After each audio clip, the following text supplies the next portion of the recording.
नमस्ते गुरुजी। जय गुरुजी महाराज।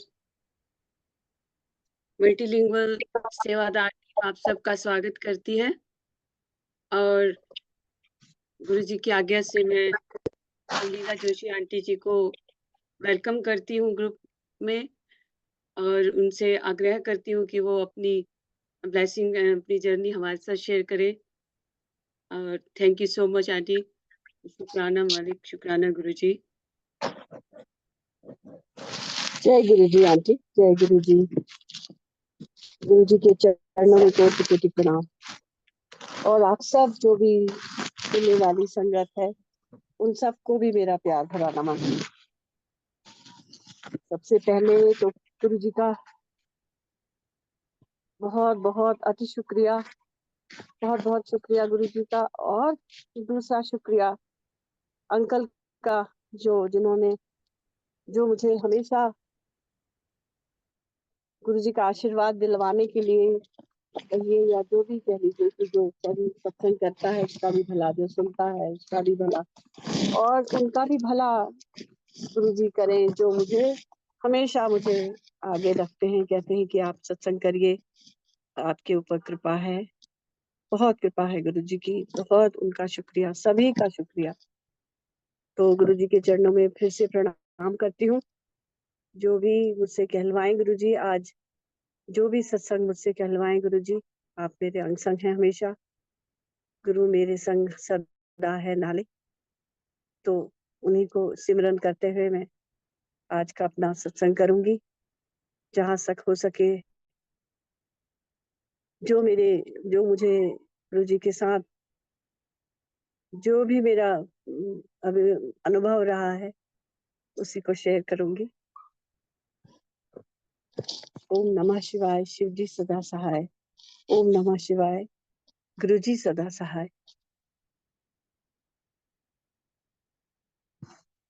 प्यारी संगत, आप लोगों ने बहुत बारी शायद सुना ही होगा मेरा सत्संग कि हम लोग जलंधर में जब थे उस समय से गुरु जी के चरणों में, इस जन्म में गुरु जी के चरणों में तब आए। उससे पहले तो हमें कुछ पता नहीं। गुरु जी ने कितने जन्मों से अपने साथ हमको रखा हुआ था, हमारा हाथ थमा हुआ था उन्होंने, क्योंकि उनके कृपा के बिना, उनके शरण के बिना तो हम सांस भी नहीं ले सकते। और ये सांस है जो चल रही है, सबसे बड़ी कृपा, सबसे बड़ा सत्संग हम लोगों के साथ यही है। देखिए कि हम सब उनकी कृपा से इस जन्म में सब कुछ पा लिया हमने गुरु जी को पाकर। तो इससे ज्यादा धन्यवाद और क्या हो सकती है। तो जलंधर में जब हम मेरे हस्बैंड आर्मी से कर्नल रिटायर्ड हैं वो, और उस समय वो वहां पे पोस्टेड थे।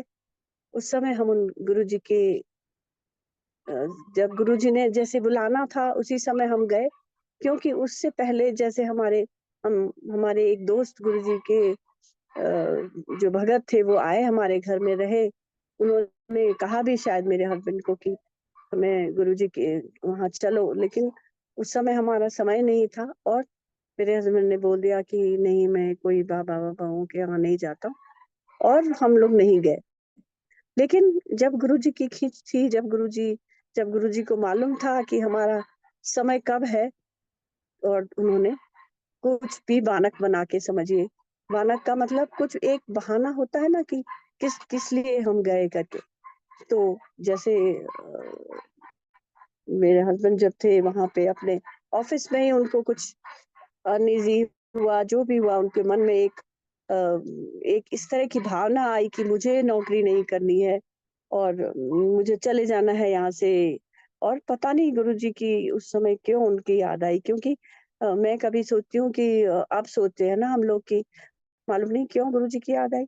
तो वो गुरुजी ही थे जिन्होंने उनके दिमाग में अपनी एक जो जो उनके दोस्त ने उनकी कुछ छवि बताई होगी या उनके बारे में कुछ बताया होगा, वो उनके दिमाग में रहा होगा। तभी तो उनको एकदम से गुरुजी की याद आई और फौरन वो गुरुजी के मंदिर में पहुंचे।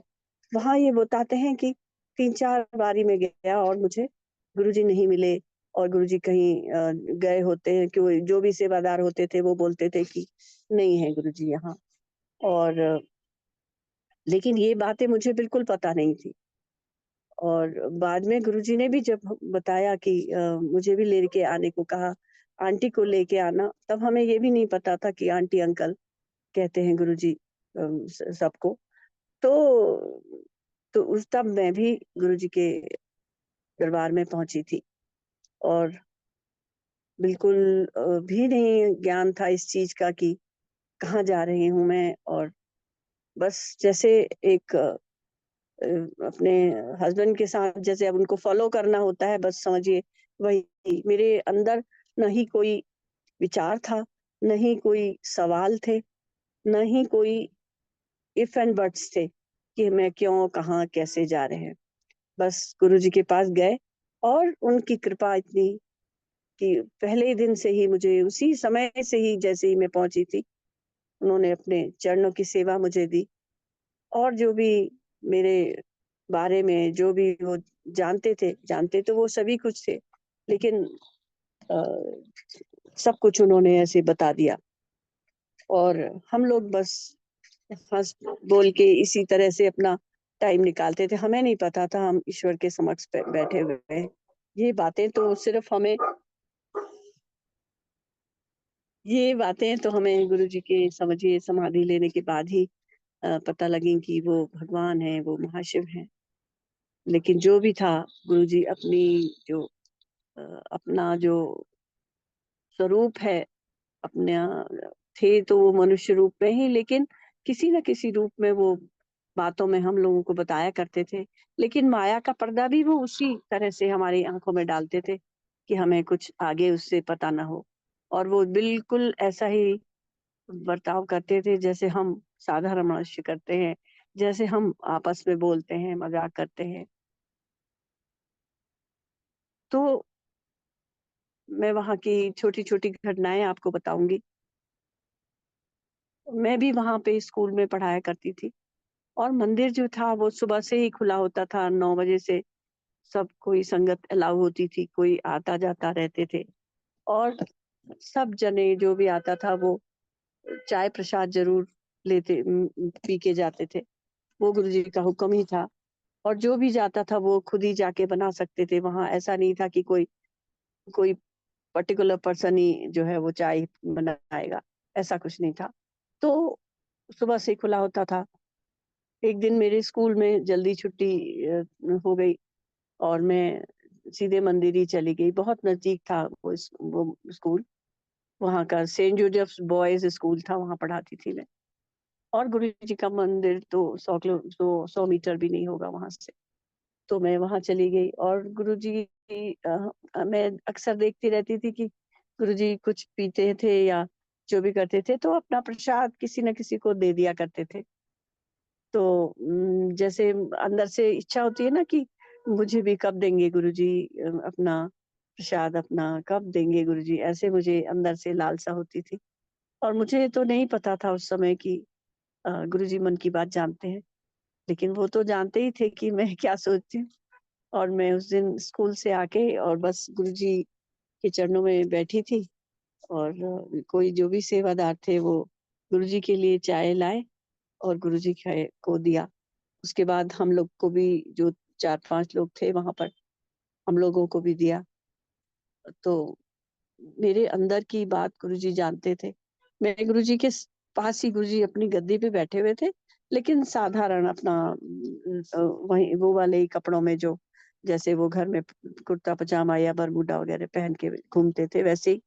और बैठे थे और मैं भी बैठी थी सामने, थोड़े इस तरफ तिरछे होके।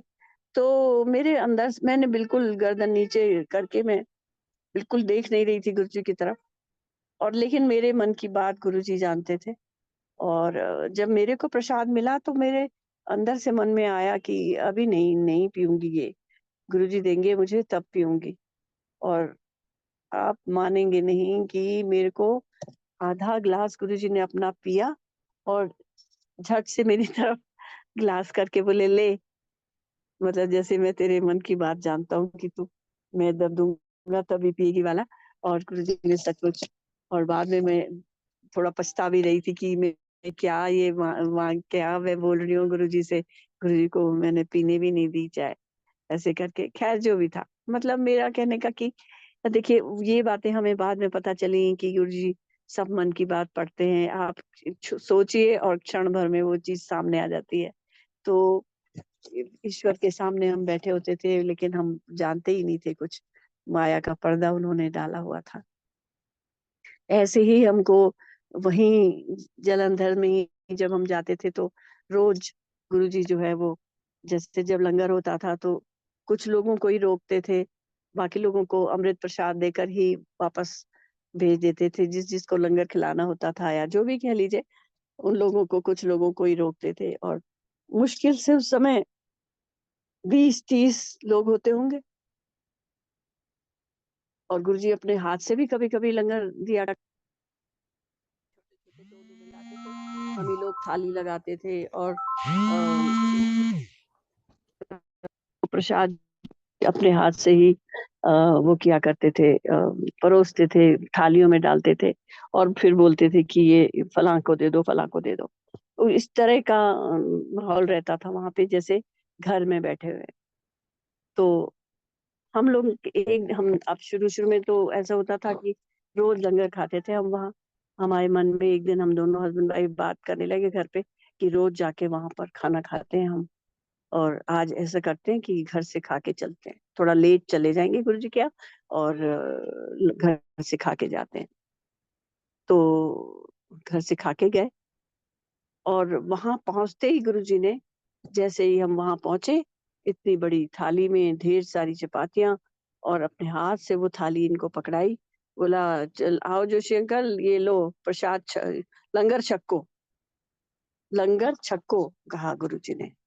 लंगर की महत्ता उस समय जानी हमने कि क्या होती है, लंगर किसे कहते हैं, छकना किसे कहते हैं। खाना तो हम खाते हैं, लेकिन जो लंगर होता है वो हमें तृप्ति देता है। वो हमें पूरा, छकना का मतलब छक जाते हैं हम, उससे तृप्त हो जाते हैं। एक बुर्की भी खाएंगे तो हम तृप्त हो जाते हैं उससे। और ये साक्षात प्रमाण है हमारे सामने कि आप एक आधी रोटी, एक चपाती भी खा लो तो पेट अगर आपका फुल होता है, उसमें जरूरत ही नहीं होती कि आपको कुछ और खाना है। और ये पेट भरने वाली बात दूसरी नहीं, आप अंतर मन से भी तृप्त हो जाते हो लंगर खा के। और लंगर की महत्ता तो आप सबको मालूम ही है, कैसे कैसे कितने तरह के रोग, कितने तरह की व्याधियां गुरुजी ने सिर्फ और सिर्फ लंगर खिला के की हुई हैं, अभी भी कर रहे हैं। महत्ता ही इस चीज की है। बड़े मंदिर में जाइए, लोग कैसे कैसे लोग आते हैं, सिर्फ जल प्रसाद और लंगर से ही सब चीज का कल्याण होता है गुरु जी का। आपकी भावना, आपकी नियत, आपका भाव सही होना चाहिए। ईश्वर की कृपा तो हमेशा ही रहती है। आप जो है वो कृपा ग्रहण करने वाले होने चाहिए। उनकी कृपा में कोई कमी नहीं है। उनका आशीर्वाद हर एक के लिए है। उनकी दृष्टि सबके लिए समान है। सिर्फ हमको, जो हम इंसान हैं, उसको उस लायक बनना पड़ेगा कि उनका कृपा प्रसाद हम ग्रहण करने योग्य हों। हम उस लायक तो बने। हम करते जा रहे हैं पाप, और जाके गुरुजी से के पास बोल रहे हैं हमें ये भी जो हो, वो भी हो, वो भी हो। ऐसा कैसे होगा? तुम अपने को जब तक भांडा नहीं साफ करोगे, तब तक कोई कुछ नहीं हो सकता। तो भांडा साफ करना इसलिए भी जरूरी है क्योंकि गुरुजी हमेशा कहा करते थे कि रब तुम्हारे अंदर बैठा है। रब वहीं बैठता है जहाँ साफ सफाई, अच्छी तरह शुद्धता हो, पवित्र हो। तो जब तक तुम्हारा मन पवित्र, हृदय पवित्र नहीं होगा, जब तक तुम्हारे विचार शुद्ध नहीं होंगे, जब तक तुम्हारा अंदर का भांडा साफ नहीं होगा, तब तक कैसे रब तुम्हारे अंदर बैठेगा। तो ये सबसे बड़ी चीजें होती है कि ये है तो छोटी छोटी चीजें, लेकिन यही ईश्वर भगवान ने हमें, गुरु जी ने बहुत छोटे, बहुत सरल तरीके से कह के बताई हुई हैं। और इनको पकड़ने की बात होती है सिर्फ, कि हम उसको कैसे फॉलो करें। और हम बनते तो हैं कि हम गुरु जी के भगत हैं, लेकिन हैं हम कितने गहरे पानी में, ये हमको खुद ही नापना पड़ेगा।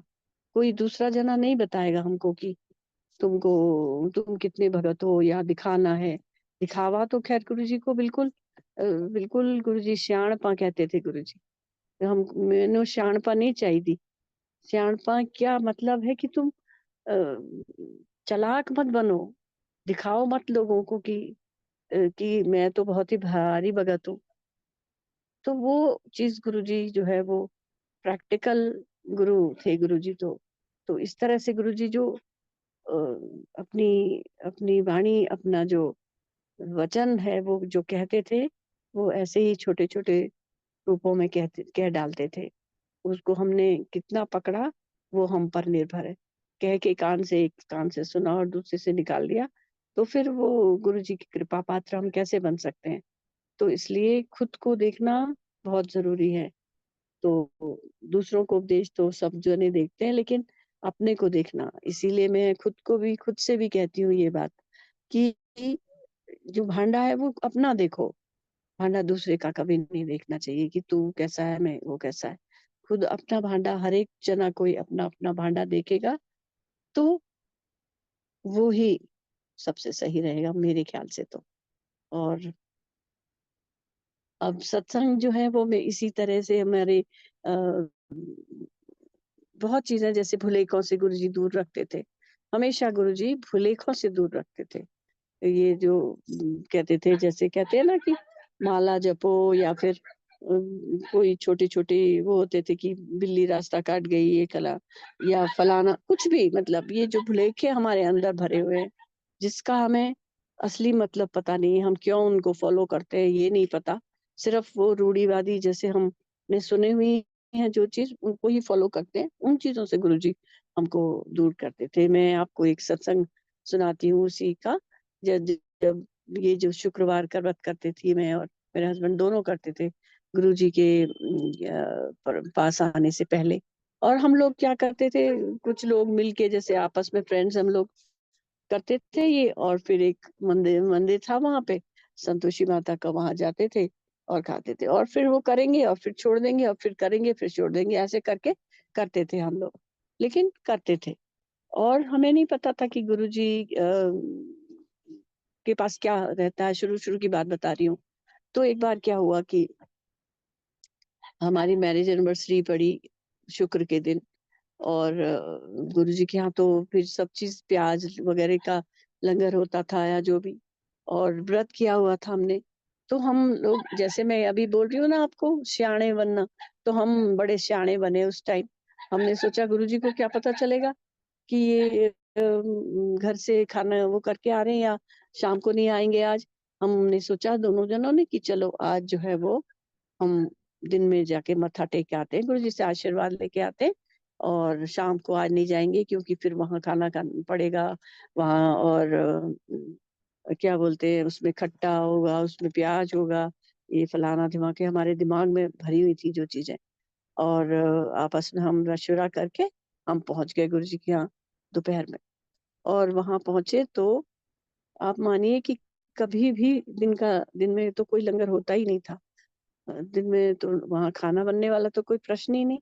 लेकिन उस दिन पता नहीं कहाँ से गुरुजी के कहाँ लंगर आया हुआ था, और कुछ लोग भी बैठे थे और हम भी पहुंचे। और उस दिन मक्की की रोटी, मेथी वाले मक्की की परोठे, और दही, और शक्कर, और घी। वो चार, वो जो खाने वाली थाली होती है ना, उसमें जो है गुरुजी ने लंगर लगाया और हमको भी दिया, और बोला लो चको। और बाकी लोग भी बैठे, हम लोग भी बैठे। अब मेरा माथा ठनका।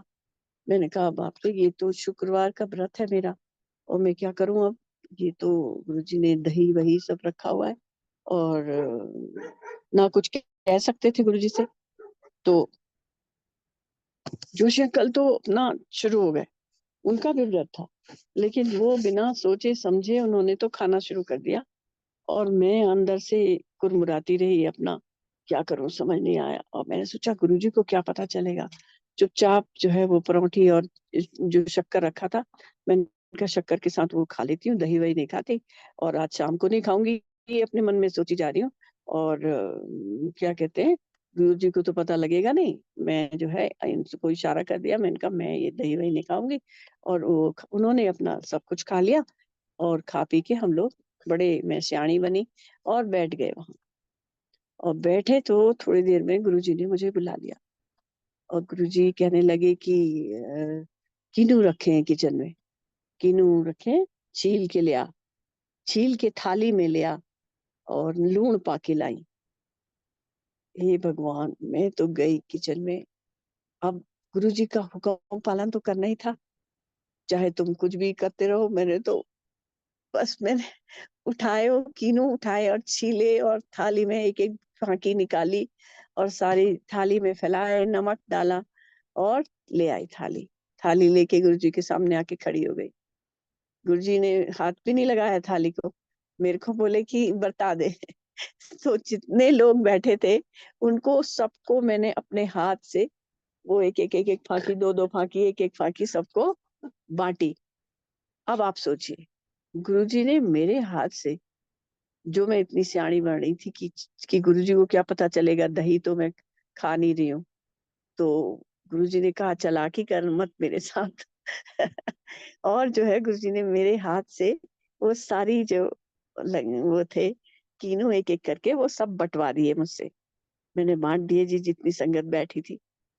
और फिर भी मेरे अंदर से का जो कीड़ा था मेरे दिमाग में भरा हुआ, वो निकला नहीं था, क्योंकि वो तो बांट दिया, क्योंकि गुरुजी का हुक्म था। अब घर आके मैं सोचूं, अब अगले शुक्रवार को मैं जो है उद्यापन कर दूंगी, क्योंकि ये तो बड़ा गड़बड़ हो गया, ये है वो है। मैं तो ऐसे जो जो भी सोचती हूँ नहीं पता। तो क्या हुआ कि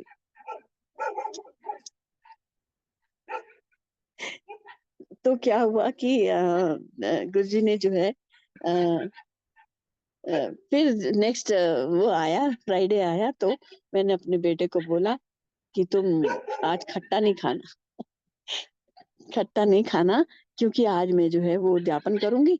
और अपने दोस्तों को बोल देना जो आएंगे यहाँ, उनको उद्यापन कर देंगे हम, 7-8 लड़के जो भी हम बुलाते हैं।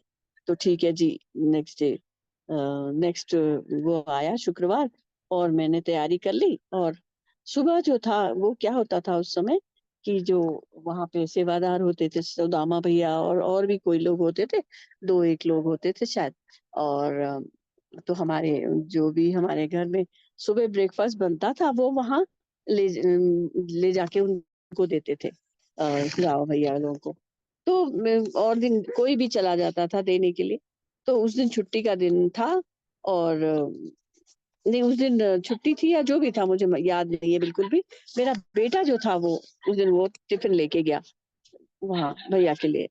तो जब वो ब्रेकफास्ट लेके गया सुबह, और तो वहाँ दूरियां तो ज्यादा थी नहीं, तो वो साइकिल पे गया था। और गुरुजी तो कभी सुबह इतना जल्दी तो बाहर आते नहीं थे, और कभी और दिन भी गया था तो कभी दर्शन ऐसे तो हुए नहीं थे उसको। लेकिन उस दिन क्या हुआ कि वो जब सुबह गया था, उस दिन गुरुजी उसको मिले वहां पे मंदिर में, उसको दर्शन हुए गुरुजी के। और गुरुजी ने बोला, जूनियर जोशी बोलते थे नितिन को, तो कहते थे आ गया जूनियर जोशी, ले अल्लाह, फ्रिज में वो कोक पड़ा है, कोक पड़ा, पिलाओ गो जोशी दे बुंडे दो, कोक पिलाओ। तो जल्दी से सावन भैया ने जो भी था फ्रिज में से कोक वोक निकाल के और वो उसको दिया। तो अब क्या हुआ कि ये तो बहुत ही खुश कि गुरुजी के यहाँ उसने कोक पिया, और बहुत ही खुश होके वो घर आया। घर आया तो मेरी डांट खाई इसने। मैंने कहा तुमसे मैंने कहा था खट्टा नहीं खाना, और तू वो पी के आ गया, कोल्ड ड्रिंक पी के आ गया, और ये है वो है। और मैंने उसको डांट लगाई। फिर भी मैंने चलो वो जो उद्यापन था वो किसी न किसी तरह कर दिया। अब जब शाम को हम मंदिर गए तो गुरुजी ने इतनी डांट लगाई मुझे, बहुत डांट लगाई, बहुत। पता नहीं क्या क्या बोला गुरुजी ने कि ये भले के बहुत लोगों को भी, औरों को भी सीख मिली उससे, लेकिन मुझे तो खैर मिली ही मिली। मेरा कीड़ा क्योंकि उस दिन तक निकला नहीं था, वो गुरुजी ने उस दिन निकाल ही दिया। और वो दिन और आज का दिन, मतलब उसके बाद तो हमने कुछ भी, जो भी गुरुजी का वचन होता था, कोई मतलब ही नहीं कि कुछ दूसरी तरफ देखना है। जो गुरुजी ने कह दिया वो सत वचन। तो ये होता है गुरुजी के साथ में रहने का, गुरुजी के चीजें समझने के बारे में, क्योंकि सभी लोग शुरू में तो अपने मन की तो होता ही है ना कि किसी को क्या पता गुरुजी क्या कह रहे क्या नहीं कह रहे। और हमको तो बिल्कुल भी नहीं पता था, तो गुरुजी ने हमको सीधी लाइन में ला दिया। हम लोग सुधर गए तब से, और बंदे बन गए। बंदे बन जाओ कहते थे गुरुजी, तो गुरुजी ने सचमुच बंदे ही बना दिया। और ऐसे ही हमारा समय निकलता रहा, बहुत बढ़िया समय। और आप सोचिए कि वहीं हमको गुरुजी की सचखंड गैस का प्रसाद, गुरुजी की इतनी इतनी दिव्य खुशबू के बारे में जो पहली बार जो जो चीजें पता चली, वो वही हुआ। लंगर की महत्ता का, गुरुजी की दिव्य खुशबू का, और सचखंड का प्रसाद कैसे गुरुजी निकाल देते थे, वैस वो सब का हमको इतना ज्यादा एक्सपीरियंस हुआ उस टाइम पर। और वो मधुर स्मृतियां हैं जिनके सहारे हम अभी भी जी रहे हैं। कितने बार भी गुणगान कर लो गुरुजी का, गुरुजी की ये बातें जब ऐसे सोचती हूँ तो लगता है हम वहीं बैठे हुए हैं गुरुजी के पास ही। और तो गुरुजी जो है वो इस तरह से हमको इतना प्यार करते थे, इतना लाड करते थे कि मत पूछे। वही सब हम मिस करते हैं। वैसे तो गुरुजी कहीं गए नहीं है, वहीं यही हैं हमारे बीच ही, पर जो उनकी वो फिजिकल प्रेजेंस है, वो सचमुच में वो हम लोग बहुत मिस करते हैं, बहुत मिस करते हैं। उनके चरणों का स्पर्श, उनके चरणों को धोने का मिलता था हम लोगों को मौका। गुरुजी कहते थे चलो लाओ, और बैठ जाते थे, और फिर हम लोग टब में पानी लेके गुरुजी के चरण धोते थे। और कभी कभी कोई शैम्पू साबुन से रगड़ना, कभी कुछ करना, फिर पोंछना उनको। ये डॉगी लोग बहुत वो कर रहे हैं ना यहाँ पे। अच्छा, एनीवे कोई बात। तो गुरुजी के इतने सुंदर, इतने कोमल चरण के वो करना, फिर उसमें तेल मालिश करनी, और इतना सुंदर उस समय, इतना अच्छा वातावरण रहता था।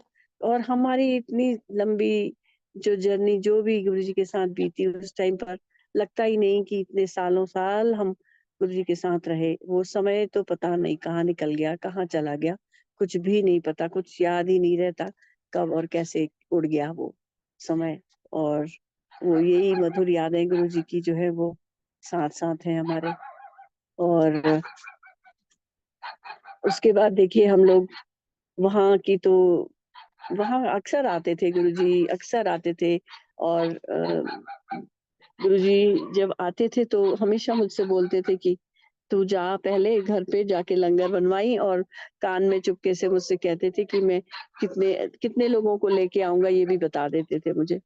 तो कहते थे लंगर तैयार करके रख, मैं हुणे आना, ऐसे कहते थे। फटाफट भाग के जाती थी घर में जाके लंगर तैयार करवा दिया। और जाड़ों के दिन होने तो फायर प्लेस और वो करवाना, और मतलब बहुत बहुत ही आनंद रहता था। तो एक दिन गुरुजी ने इसी तरह आके, गुरुजी एक दिन खुद ही बोले, अपने आप बोले गुरुजी, कहते हैं कि चल तेनू नहीं आंदा सब्जी बना, मैं बनाऊंगा आज आके। और गुरुजी ने घर पे आके, मैंने पूछा उनसे काहे की सब्जी बनाएंगे गुरुजी, तो गुरुजी बोले कि आलू टमाटर। और आलू टमाटर की सब्जी गुरुजी ने खुद बनाई, मैं और गुरुजी खड़े संग, जो जो वो कहते जाते थे मैं करती जाती थी। और इतना अमृत प्रसाद उनके हाथ से हम लोगों ने खाया।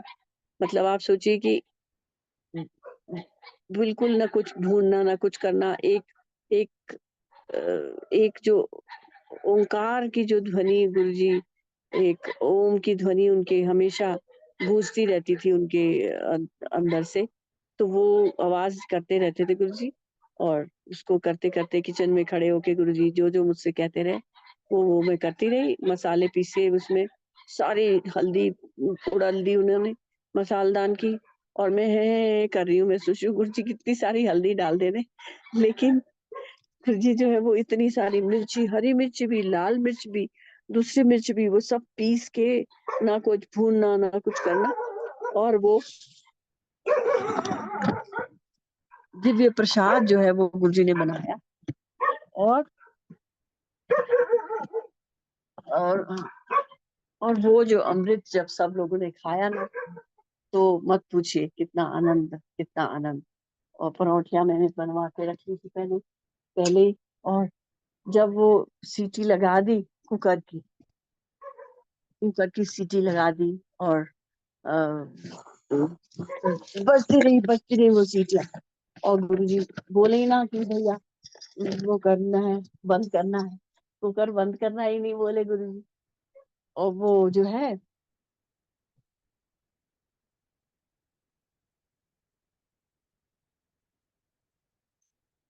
आधे घंटे बाद गुरुजी ने बोला कि चलो मसाले उड़ीक लेने, अब कुकर बंद करके आओ, गैस बंद करके आओ। तब जाके वो, और इतना अमृतमय वो सब्जी बनी कि मुझे अभी भी कहते हुए भी स्वाद आता है उसका, अभी भी सचमुच इतनी दिव्य। तो यही सब यादें हैं गुरुजी के साथ। और देखिए अभी भी जैसे हम कहते हैं कि गुरुजी की आज्ञा के बिना तो पत्ता भी नहीं हिल सकता। तो ऐसे ही जिसको भी अगर गुरुजी चाहते हैं कि मेरे चरण में आए, और वो तभी आ सकता है जब गुरुजी चाहें। और इसका क्या है कि ये भी अपनी किस्मत भी है कह लीजिए, और गुरुजी की वो तो है ही आज्ञा, और उनकी कृपा तो चाहिए ही चाहिए। नहीं तो बंदा आ ही नहीं सकता उनकी शरण में। उनकी शरण में क्या, उनके दर्शन नहीं कर सकता, सोचिए। अब मैं इसका एक सत्संग सुनाती हूँ। जो हमारे अपने भाई साहब, मतलब मेरे हस्बैंड के कजिन ब्रदर, एक बार हम लोग अब दिल्ली आ गए थे, दिल्ली पोस्टिंग हो गई थी हमारी। और अ, तो वो हमारे घर आए हुए थे, बड़े भाई साहब। और हम लोग तो जो भी कोई मेहमान भी आए या कुछ, उनका सबका बंदोबस्त करके, हमारा जो नियम होता था गुरुजी के यहाँ जाने का, हम उससे पीछे नहीं हटते थे। हम तो, वो हमारा नियम था ही, वो चाहे कोई आए चाहे नहीं आए, तो हम मंदिर तो जाते ही जाते थे रोज ही। तो जब गए थे मंदिर, तो वहां से आए, तो गुरुजी अक्सर हमारे यहाँ जब संगत खत्म हो जाती थी, मतलब संगत का लंगर हो जाता था, सबको आज्ञा हो जाती थी, कुछ ही लोग बच जाते थे, तब गुरुजी अक्सर कहते थे चलो जोशी के घर चल दो। तो कुछ भी बहाना नहीं कहना चाहिए, कुछ भी कहते थे गुरुजी, आज इसका बर्थडे है या आज इसकी एनिवर्सरी है, चलो वहाँ उसके घर चलें। ऐसे करके तो गुरुजी हमें पहले आगे से भेज देते थे, फिर पीछे से आते थे कुछ संगत को लेके। तो ऐसे ही एक बार हुआ कि हम लोग आ गए पहले, और मैं झटपट से वो करने लगी कि गुरुजी कभी अंदर भी आ जाते थे ना, अंदर ही लेट जाते थे, कभी आके बेडरूम में ही आएंगे या जो भी। तो मैं जैसे जल्दी से आके, होता है ना कि भाई गुरुजी आ रहे हैं तो चादर चेंज कर दो फटाफट, जल्दी से गुरुजी आएंगे ऐसे सोच के ना कि भाई। तो मैं आके अपना वही सब फटाफट तैयारी करी, और इतने में गुरुजी आ गए। और दूसरे कमरे में भाई साहब सोए हुए थे, और गुरुजी आते ही ड्राइंग रूम में ही बैठे, और खूब तेज उन्होंने टीवी ऑन कर लिया, और उसमें पंजाबी वाला चैनल लगा दिया जिसमें पंजाबी गाने आते, और खूब तेज वॉल्यूम कर दिया। और रात को, मतलब आधी रात से ज्यादा ही टाइम हो गया होगा, क्योंकि वहां संगत ही इतनी देर में होता था लंगर वगैरह होने के बाद। तो खूब जोर से म्यूजिक लगा के, और जो भी संगत है सब लोग, तो ऊपर तो कोई बैठता ही नहीं था चेयर वगैरह में, तो गुरुजी अपने सोफा में लेट गए, और बाकी सब लोग कोई इधर कोई उधर, कोई कारपेट पे बैठ गया, कोई सीढ़ी में, डुप्लेक्स था हमारा वो, कोई तो कोई लोग सीढ़ी में बैठ गए, कोई लोग कहीं पे बैठ गए। और हम लोग 2-3 लेडीज जो है वो किचन में चाय वाय बनाने की तैयारी करने लगे। पकोड़े बनाने के लिए बोला गुरुजी ने, और पकोड़े बनाने की तैयारी करने लगे। और भाई साहब को ये 2-3 बार जो है वो उठाने के लिए गए कि गुरुजी आए हुए हैं और उठिए करके, तो वो तो उठे नहीं। उनको नींद इतनी ज्यादा थी कि वो उठे ही नहीं। तो इन्होंने 2-3 बार कोशिश की। गुरुजी तो जानते ही थे, तो गुरुजी देख रहे थे उधर से, और गुरुजी ने इनको इशारा किया। तो गुरुजी ने एक शब्द बोला, कहने लगे कि सुते नु नहीं जगाईदा, सुते नु नहीं जगाईदा, ऐसा कहने लगे गुरुजी। तो अब आप देख लीजिए कि उसके दो मतलब हुए ना। एक तो ऐसा सीधा मतलब हो गया कि सोया हुआ है उसको मत जगाओ, लेकिन एक मतलब ये भी हो गया कि जो सोया है वो, क्योंकि वो भाई साहब इतना गुरु जी के दर्शन करने के बाद भी उनको कोई इतनी उनमें श्रद्धा भी नहीं थी ना, उनको पसंद था कि गुरु जी के पास जाना या क्या।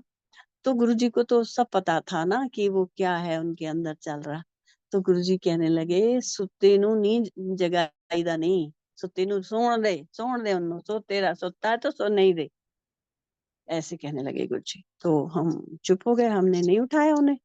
और फिर सब लोग खूब तेज म्यूजिक, सबने, सब कोई कुछ बातें कर रहे हैं, कोई गुरुजी से बोल रहा है, कोई कुछ कर रहा है, और सबने चाय वाय पी, पकोड़े खाए, और काफी देर बैठे गुरुजी। और उसके बाद अब आप सोचिए इतना सब होने में टाइम तो लगेगा ही, 1-1.5 घंटा, जितना भी लगा हुआ, 2 घंटा, मुझे याद भी नहीं। और उसके बाद जब गुरुजी जाने लगे, तो हम लोग सेकंड फ्लोर में रहते थे। उस समय हम बसंत कुंज में थे। तो हम जब वहां से जब गुरुजी जाने लगे, तो हम भी जो है उनको नीचे नीचे उनको भी छोड़ने के लिए गेट तक फटाफट दौड़ दौड़ के हम लोग नीचे गए। अब आप सोचिए पूरा मतलब दरवाजे खुले, क्योंकि उस समय तो ऐसा कुछ होता भी नहीं था। और फटाफट सब गुरुजी के साथ चल पड़े सारे लोग, और दरवाजे खुले, लाइटें खुली, और सब कुछ खुला। और नीचे जाके जब हम गेट पे से जब हम ऊपर आए गुरुजी को छोड़ के, तब देखा तो भाई साहब बाथरूम से बाहर निकल रहे हैं। कहने लगे कि मैं सोच रहा हूँ क्या हो गया ये, आज ये लोग कहाँ चले गए सब, इतनी सारी लाइटें जली हुई हैं और ये टीवी ऑन है, और लाइट दरवाजा खुला हुआ है, और तुम लोग कहाँ हो, और क्या बोलते हैं, क्या हो गया आज, कोई नहीं दिख रहा, ऐसे करके वो बड़े परेशान से हो रहे थे कि बाथरूम से आए कोई नहीं दिख रहा। और हम ऊपर आए तब तक, हमने कहा अरे उठ गया आप तो, वो तो गुरुजी आए हुए थे। हैं, गुरुजी आए हुए थे, कहा हमने आपको 2-3 बार उठाया, आप उठे ही नहीं। तो देखिए ये ऐसे होता है।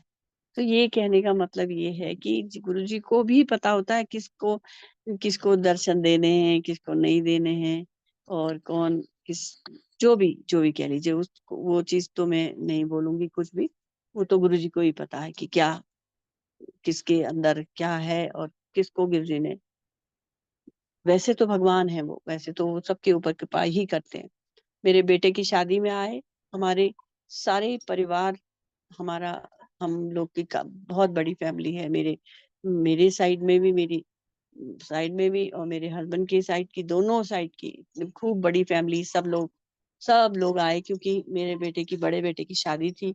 उस समय गुरुजी, जब पहला फंक्शन था हमारे घर में, मेहंदी वाला जो कहना चाहिए, या महिला लेडीज संगीत वाला, तो गुरुजी आए और सबको आशीर्वाद दिया।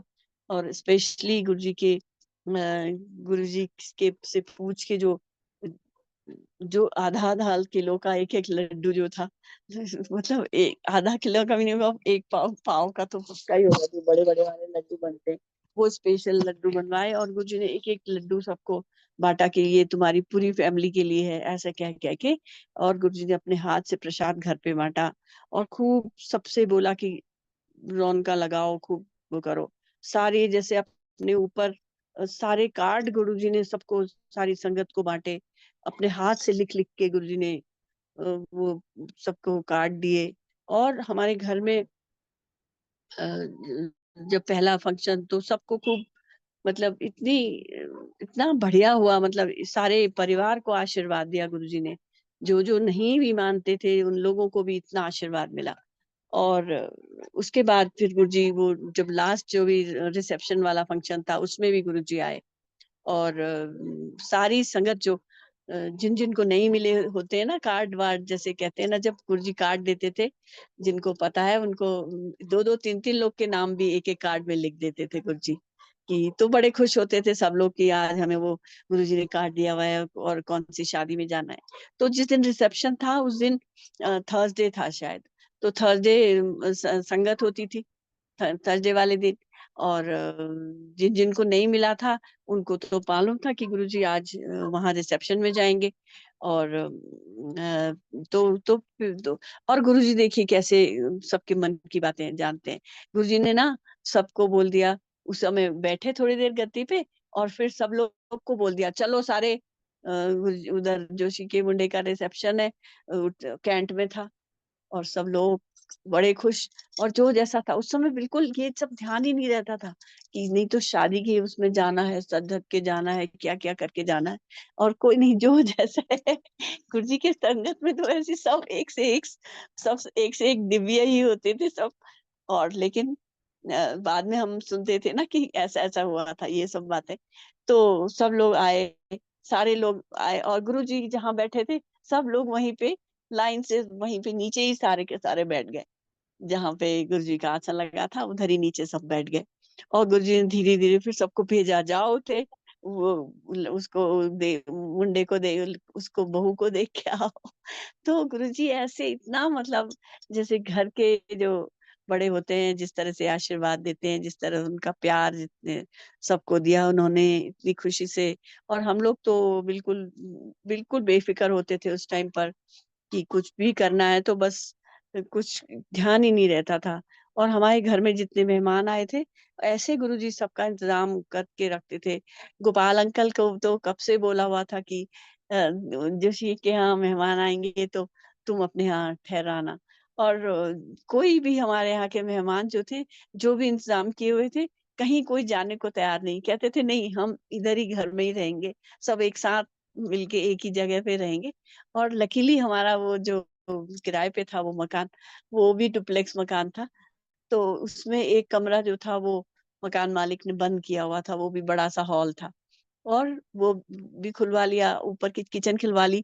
और दो तो पूरा घर तो हमारे ही पास था। तो जितना भी बड़ा घर था सब लोग ने बोला नहीं हम यहीं रहेंगे, नीचे गद्दे डाल के लेटेंगे, लेकिन अलग घर में नहीं जाएंगे। तो जहां जहां भी इंतजाम हुए थे कहीं कोई गए नहीं। हमारी कॉलोनी में ही हमने एक घर किराए पे ले लिया था पूरा, कि भैया पूरे महीने के भर का किराया दे देंगे, तुम हमको 7 दिन के लिए ये दे दो। लेकिन कोई गया ही नहीं वहां। और सोचिए गुरु जी की इतनी कृपा, वहीं सब लोगों ने खूब धमा चौकड़िया की जहाँ पे हमारा ही घर था। और गोपाल अंकल को बोला हुआ था स्पेशली कि तुम्हारे घर पे आएंगे। और गोपाल अंकल हमेशा सोचते रहते थे कि कोई नहीं आया, कोई आप भेज ही नहीं रहे, कोई जोशी अंकल किसी को भेज ही नहीं रहे, कोई जाने को तैयार ना हो। और आखिर में क्या हुआ, जिस दिन लास्ट डे जब रिसेप्शन था उस दिन इतना कोहरा हो गया, गुरुजी जैसे ही अपनी सीट से उठे और इतना ज्यादा कोहरा हो गया कि हम लोग एक दूसरे को देख नहीं पा रहे थे, कौन कहाँ है कुछ पता ही नहीं चल रहा था। सब लोग किसी तरह सुरक्षित, सब लोग जहां जहां से भी आए थे सब सही से अपने अपने घर पहुंच गए। और गुरुजी जो है वो सबसे पहले ही उठ गए थे।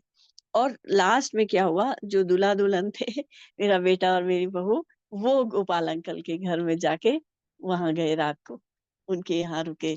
और मतलब सोचिए कि गोपाल अंकल की अंदर की जो इच्छा थी वो उन्होंने वैसे पूरी कर दी। तो गुरुजी तो हर एक चीज को जानते हैं। और हमारा परिवार ही गुरुजी ने इस तरह का बना दिया है सबको। इसीलिए तो अब ये कोई जो ये हम संगत परिवार हैं, ये ऐसे ही नहीं बन गए संगत परिवार, कहीं ना कहीं किसी ना किसी रूप में हम लोगों का नाता तो रहता ही है। तभी हम गुरुजी से भी जुड़े हैं और तभी हमको गुरुजी ने आपस में मिलवाया भी है। अदरवाइज नहीं तो क्या होता है कि जब हम अपने परिवार के साथ रहते हैं तो अब हमें कोई परिवार चाहिए ही नहीं, अब लगता है कि संगत ही परिवार है। संगत से ही अगर मिलने लगो, कहीं कोई दिख जाए तो एक कहीं दूर से भी कोई दिख जाता है तो लगता है अरे बाप रे गुरुजी दिख गए, ऐसे लगने लगता है। तो ये प्यार गुरुजी ने जो बना के रखा है हम सबके बीच में, इतना इतनी बड़ी सीख है ये हम सबके लिए कि कैसे मिलजुल के रहना है, कैसे प्यार से रहना है, और ये सब गुरु जी ने हमको बहुत, इसीलिए गुरु जी की कृपा की वजह से ही हम सब एक सही राह पे भी चल रहे हैं। और गुरु जी ने शिव पुराण पढ़ने के लिए जो बोला है सबको, उससे भी गुरु जी हम कलयुगी लोगों के लिए कितनी ही सीखे हैं उसमें भी, कि किस तरह से वो आदमी जो है कुछ भी करे और ईश्वर का नाम जो ओम नमः शिवाय का जो जप करते हैं वो कैसे मुक्त हो जाते हैं सब पापों से। लेकिन उसका मतलब ये नहीं होता कि आप पाप करते जाइए और ओम नमः शिवाय भी करते जाइए। तो वो तो खैर वो तो देखना पड़ता है कि क्या है, गुरुजी भी जानते हैं कि कौन क्या है, क्या कितना। सबको अपने अंदर झांकना चाहिए, सबसे बड़ी बात यही है। और धोखा नहीं देना चाहिए अपने को। अगर किसी को धोखा दोगे तो तुम अपने को धोखा दोगे। तो इसलिए जो है वो हमेशा सरल सीधेपन में रहो और गुरुजी की शरण में रहो, गुरुजी के चरणों में रहो, उसी से हम सब कुछ पा लेते हैं। और जो भी गुरुजी करवाना चाहते हैं, देखिए मैंने तो सोचा भी नहीं था ये कौन सा सत्संग में करूंगी, क्या करूंगी, ये अपने आप से आ जाते हैं गुरुजी जो कहलवाना चाहते हैं वो। और आजकल मुझे लगता है हो गया सत्संग गुरुजी की कृपा से। तो आप अब मैं आज्ञा लेती हूँ। जय गुरुजी, जय जय Guruji uncle, thank you so much. जय Guruji thank you aunty, aunty. जय गुरु थैंक जी यू आंटी। सो बहुत मच। भूल चूक बहुत के लिए बहुत क्षमा। भूल चूक के लिए माफी आपसे भी और गुरुजी से भी। ठीक है, जय गुरुजी, जय जय गुरुजी। जय गुरु जी आंटी। बहुत बहुत प्यारा, बहुत डिवाइन और भावपूर्ण सत्संग और ब्लेसिंग आपने शेयरिंग की है। और महाराज का बहुत बहुत शुक्राना है सत्संग के लिए। इन शब्दों से हमने भी वो दृश्य और वो जर्नी हमने आपके साथ जी है और अनुभव किया है। और अब हम गुरु महाराज से आज्ञा लेंगे। महाराज आपको बहुत बहुत शुक्राना, और आंटी जी का भी शुक्राना, और सारी संगत का भी शुक्राना। थैंक यू संगत जी। ओम नमः शिवाय। जय जय गुरु गुरु जी, जी, शुक्राना। Thank you so much. जय गुरु जी महाराज, शुक्राना। जय गुरु महाराज। जय